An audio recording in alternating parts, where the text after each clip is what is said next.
Thank you, Orit. I have a very difficult task because I have 30 minutes and decide what to tell you about. I decided to show you Aperto per Restauro just because it's 3 minutes, and I can give you an idea of what can mean organizing activities for the public in a museum. And then I may show you a bit of the Sardinian project. Okay? So Aperto per Restauro was organized in the Capitoline Museum. We just took the opportunity of the Centaurus from Adrian because it was a very effective example. And we organized an open work site. So we raised the pavement of the working area of 60 centimeters, reproducing a fake floor, and this way the insurance company was relaxed. Then we placed information panels all around that officially were giving information to the public. In reality was keeping a barrier between us and the public, because the information was delivered directly by the conservators, who were trained and updated every week on what to say. My colleagues were telling me this way you will lose lots of time because your conservator, instead of working, they will speak. This is absolutely the opposite, because all the conservators, because they were afraid to be unprepared to the public, they prepared themselves, and they were much more efficient, always clean, and always ready to carry out the activities in a proper way. So at the end, the balance of the operation is very positive, including from the point of view of the efficiency. So the technical activities we implemented here were very basically, there was nothing new in terms of technology of conservation of stone, but the attention was on the public. We organized several information material for the public. We organized a program for the schools. The kids were invited to come and attend 2 competitions. One was named the Young Journalist. The kids receive cameras. They had to shoot photographs and write an article on their experience. And then they had to design, to write a novel on the story of the Centaurus. Another thing that we organized was a calendar with the Association of Blind People, and we invited them every 15 days to come visit the work and touch the sculptures with the work in progress, and the result was phenomenal in this sense. As I said, we had 100,000 of visitors. We had 2 million visitors all along the time, and we received a lot of feedback about this. At the end of the event, we organized an exhibition of the works produced by the kid. The exhibition was opened by the mayor, and because the mayor came, the media came, and because the media came, the administrator and the politicians came, and we got lots of friends in only one shot to help the cause of conservation in museum and in sites. This is the experience of the Blind People Association. As you see, we don't belong to the no touching group.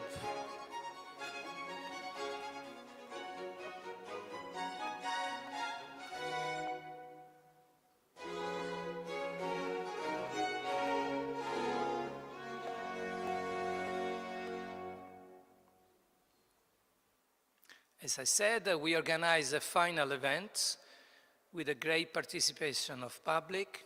We exposed the work of the kids. Don't remember that for every kid there are 2 parents, at least 4 grandparents, and friends and teachers, and you multiply the message several times.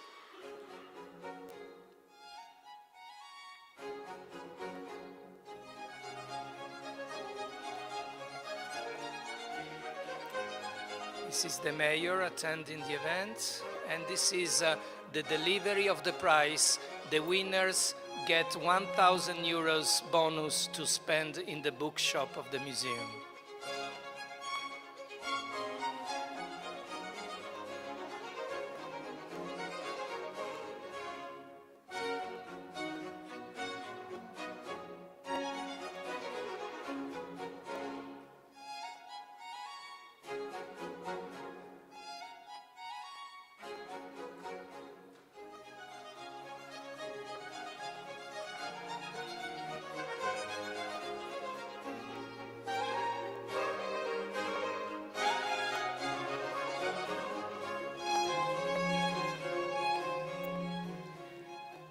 I forget to say that the mayor offered the coverage for publicity for free, and for 6 months we had the buses in town and the posters in town speaking of Aperto per Restauro for free, which was pretty interesting because many journalists were intrigued by this idea, so they deliver lots of articles for free on our topics. So let's go fast to Sardinia.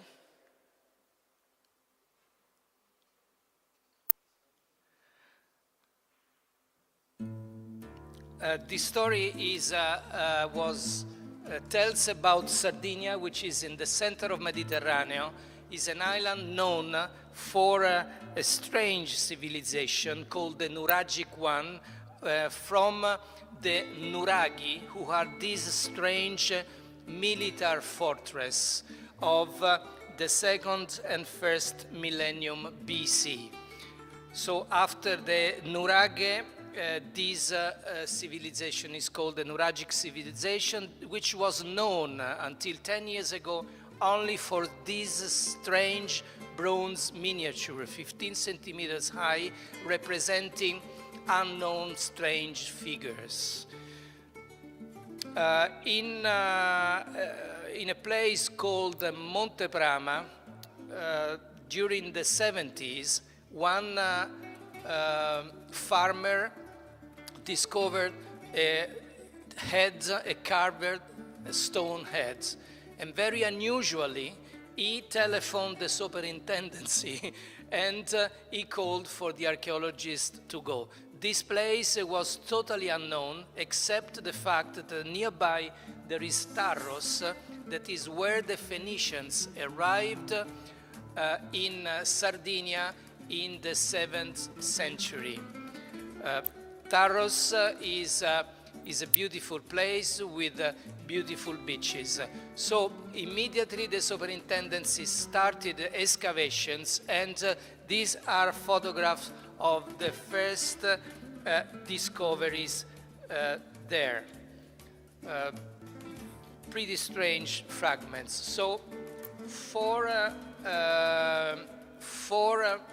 30 years, the superintendency decided that this was a too big scale project for the resources available at the time and for the kind of laboratory available, and incredibly, they made such a good sense decision that was to keep all the 5,000 fragments in the deposit, waiting the moment new resources were available. So for 30 years, all these fragments sit in the deposit until the year 2000, when they built a beautiful new laboratory and when the European community allocated 2 million euros for implementing the work.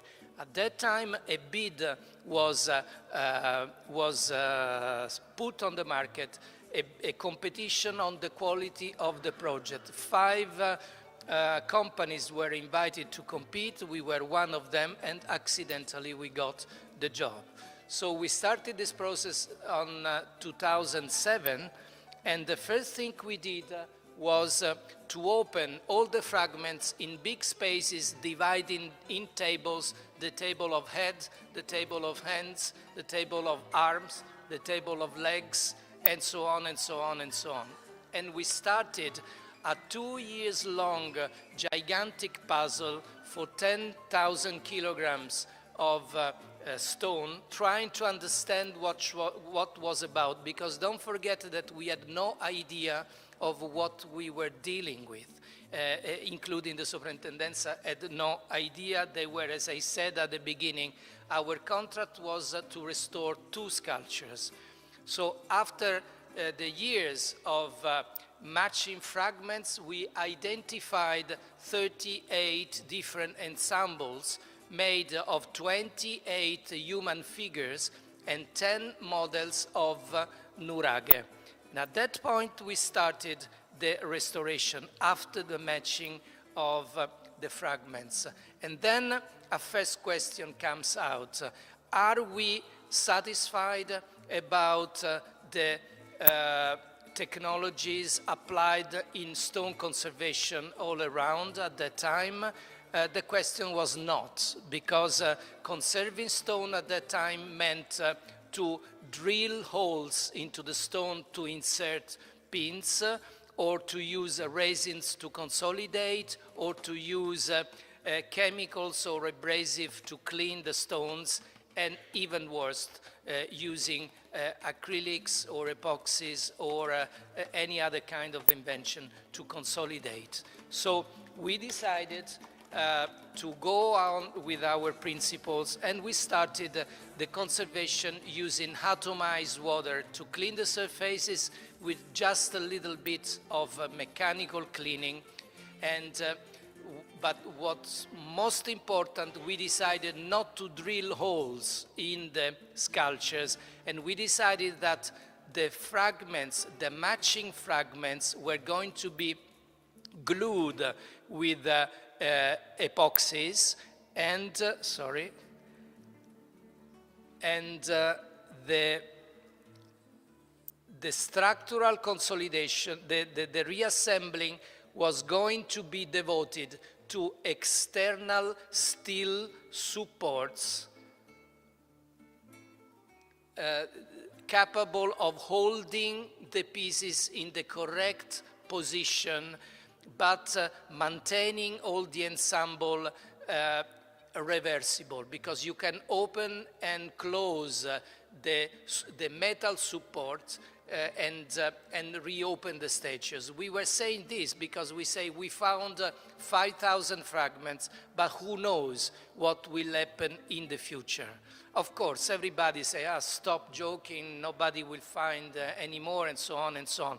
We got the idea of the structure out of the Ducati Monster motorcycle, who is made with a traliccio, that is a structure made not of one solid big support, but of 3 small supports, so that you can look through.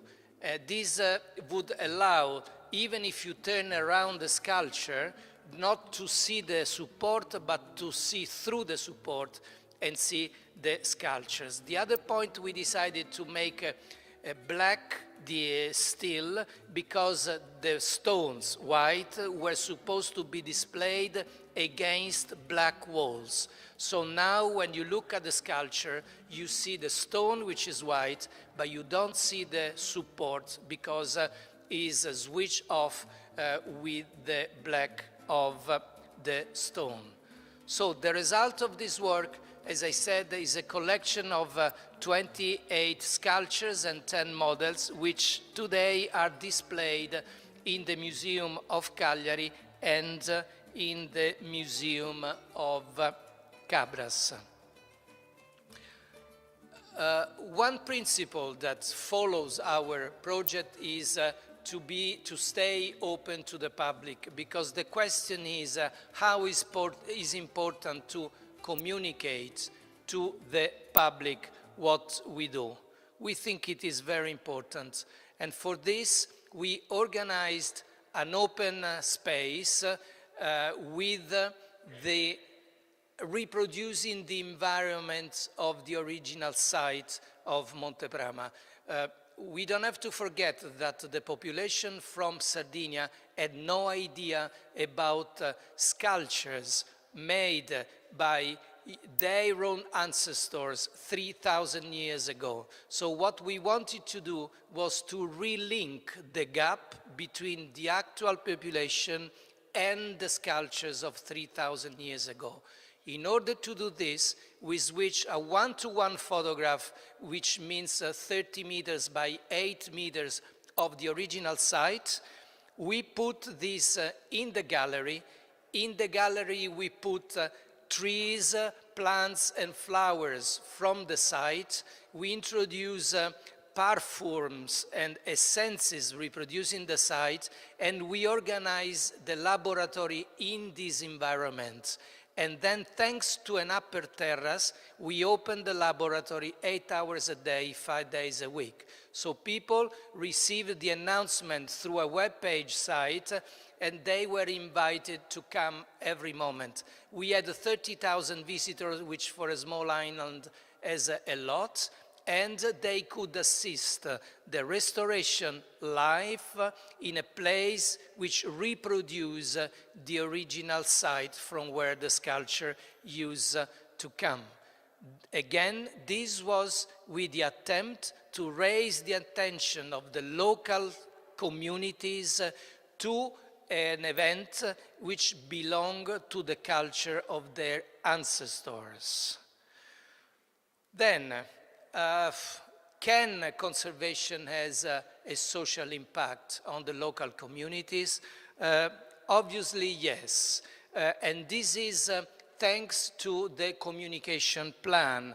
After the first 2 years of cool and skeptical attitude, because Sardinia is an island, so the people are very, let's say, closed, especially with people coming from Rome, that is the capital. So after that, they started to warm up, and at the end, they finally understood that we all were working for their sculptures, for a common project. And that was unbelievable. The schools arrived, the kids arrived, they started to take place, and this is, for example, the group of the winners of one of the competitions that we organized. And this is the poster that the kids designed, the poster of the future museum of Monteprama, and that is one of the schools of the island. Now the kids play with the teachers of reproducing the sculptures and so on, and they dream the narrative of the sculptures of Monteprama. When they play, they make masks as the giants and so on. When you arrive in one of the 3 airports of the island, the sculptures welcome the tourists, saying, "We are the ambassadors of the island." There are many cultural events which use now the symbolism of the sculptures. If you go in town, it's easy that you find graffiti representing the sculptures painted on the streets. This is the main house of the police in Monteprama, in Sardinia, which today is defended by 2 warriors of Monteprama with the replicas. But what I think is more interesting, the governor of the island, which is a special legislation, the governor of the island made a law saying that the sculptures are the new logo and the new ambassador of the culture of the island. And by law, speaking of commercial publicity for summertime for tourists, every page of magazine with a beach, they send a page with the sculptures of Monteprama, attracting tourists. Of course, the coverage of the media was very high and very active. And what more interesting, the governor of the island decided to support the candidature of this project for a Europa Nostra Prize, which in fact arrived in 2 years ago, and then followed by the Best in Heritage. I would like to say that during this ceremony, in the room, there were 600 members of the diplomatic corps of a European country. In terms of publicity for the island means a lot. I had a line of diplomats coming to me asking the best way to go and visit Sardinia. This is economy, but this is the best. Now, the best satisfaction for people getting married in Sardinia is to go to the museum and have their photographic service under the sculptures blessing their marriage. And I think that these tell how deep these sculptures, completely unknown 10 years ago, entered the culture of the local communities. And of course, they will take care and they will defend. And now, going back to our beautiful, smart minister, answering, does culture produce bread? I would say not. Culture produces much, much more. These are the conservators who received a 5 years contract from us for the work. They are local conservators, and so we train them in this job. But more, these are gadgets built by newborn industries producing gadgets for the tourist. This is a bar. This is one of the many restaurants and bed and breakfasts and hotels developed and grow thanks to the sculptures. New wine productions with the name of Monteprama, but to give the minister numbers, this is the small museum of Cabras with a line of visitors going and visit the collection, and these are some numbers. The paying visitors in Cabra raise of 200% before and after the collection, but the main museum in Cagliari raised the number of paying visitors of 740%. And surprisingly, last year the Ministry of Culture allocated 12 million for new excavation, new museum, and conservation of the sculptures. And the excavation started, and 4,500 new fragments were discovered, and 3 new sculptures were discovered. So let me close now this presentation just with a short review of what it is. Just to show you, don't forget that we are speaking of 9th century before Christ.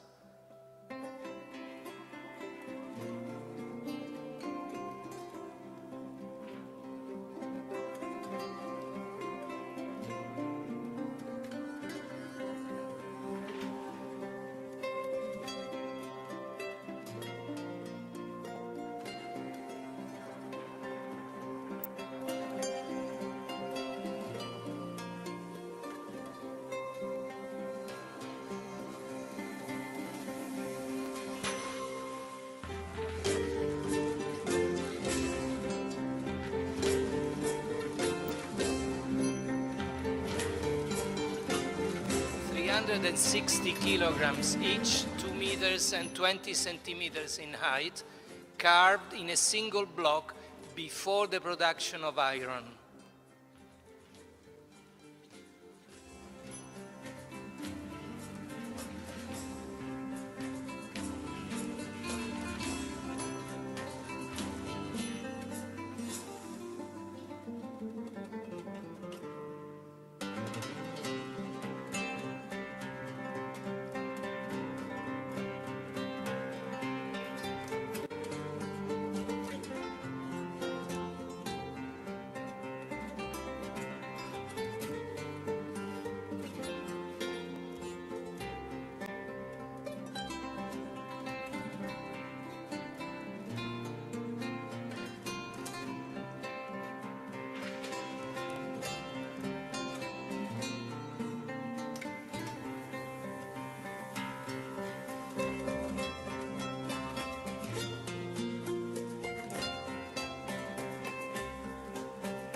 Can I still 5 more minutes and finished?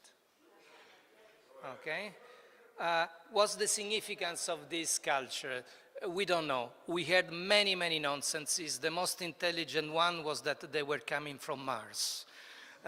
Other parallels were made with the terracotta soldiers in China. Of course, we don't believe that, even if we have some suspicions of intelligence from the past. What we know is that they were found on top of these 50 squared holes, which were tombs, belonging to young boys, 20, 25 years old, which received special diets, just like if they were warriors, dead at the same time. So most probably this was a kind of heron which used to honor this figure, which in the first case in the Neuragic civilization completely unknown. We believe that this is a possible interpretation of it. But who destroyed this? We don't know who destroyed this. We know that they were destroyed during the 7th century BC. We know from Peter Rockwell, who studied the stones, that destroying this complex costed at least 1 week work of a group of people, so was not accidental. What we know is that 10 kilometers far from Monte Brama is Tarros, where the Phoenicians arrived. So probably the classical historiography telling us that the Phoenicians and the Nuragic were great friends is not exactly how things went. Maybe they became friends later on. The Phoenicians arrived and they destroyed the main heron of the people. And what we know is that if at that time there was available televisions, probably what the CNN would have shown was something very similar to what very sadly we have been used to see in these last years. So let's reply to our sweet minister. Does culture produce bread? We think that culture produces sustainable economies. Culture reinforces the social conscience of communities. We believe that culture provides stability, and we think that culture facilitates peace. Thank you very much.